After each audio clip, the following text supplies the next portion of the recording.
This is a game for parents and children to play together. I call it number target boards, and I adjusted the game to make it a little easier for families to play. So first of all, you flip over two cards, 2-digit cards, and put them in order from least to greatest, and this becomes your target number. For example, 6 and a 2 would become 26, our target number. Underneath that, flip over 8 cards, and this becomes the playing board for the two of you. For this game, you need a deck of cards, and you probably want to remove all the face cards. The goal is to use multiplication and optionally another operation to reach the target number. So if the child reaches the target number exactly, he or she scores 1 point, and the child will always start. If the parent can get closer, but not to the exact number, they both get 1 point. And if the parent can get the number exactly, the parent gets the point. After each round, you, if like, for example, I would use the 6 and the 5 to get to this number. If you get the number exactly, the target number gets washed away and you pick a new target number. And the cards that are used get washed away and you flip over new playing cards. If the parent can get the number exactly, the parent gets the point, and multiplication must be used in each equation. Addition, subtraction, and division are optional.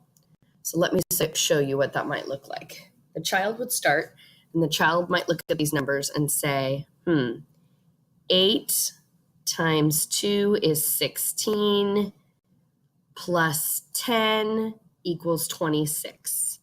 So the child scored 1 point because they got to the number exactly.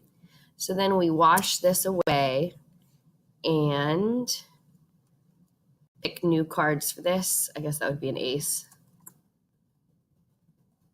I don't have ones in a normal deck. This, we flip it over. And this, we flip it over. And then we draw a new target number. So now we're trying to get to 27.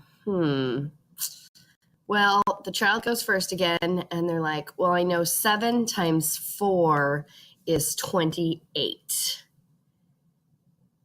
So the child says, I got to 28. Can you get any closer? Then the parent says, well, I know 6 plus 3 is 9, and 4 minus 1 is 3. And 9 times 3 is, and the child's like, oh man, 27, you got me. So in that case, the parent got the exact number. The parent gets a point. Now let's say the parent said, well, I could do 4 times 4 is 16, plus 6 plus 5 is 27. That would be a different way of getting it. The parent still gets 1 point. But if the child, let's say, got to 30, they did 6 times 5 is 30, and then the parent said, I can get closer with 7 times 4 is 28, then both the parent and the child would get a point. Because the child, why does the child get a point? Well, the child's listening to the parent's reasoning on how the child was, or the parent was thinking about 7 times 4. So when I multiply by 4s, for example, I think double of my other number. So I know 7 doubled is 14, doubled is 28. So that's the strategy that the kids are learning. I think that makes sense. This is a great way to practice fluency with multiplication, but also to practice addition, subtraction, and division skills with single-digit numbers. And this seems to be a skill that many of our kids need to work on.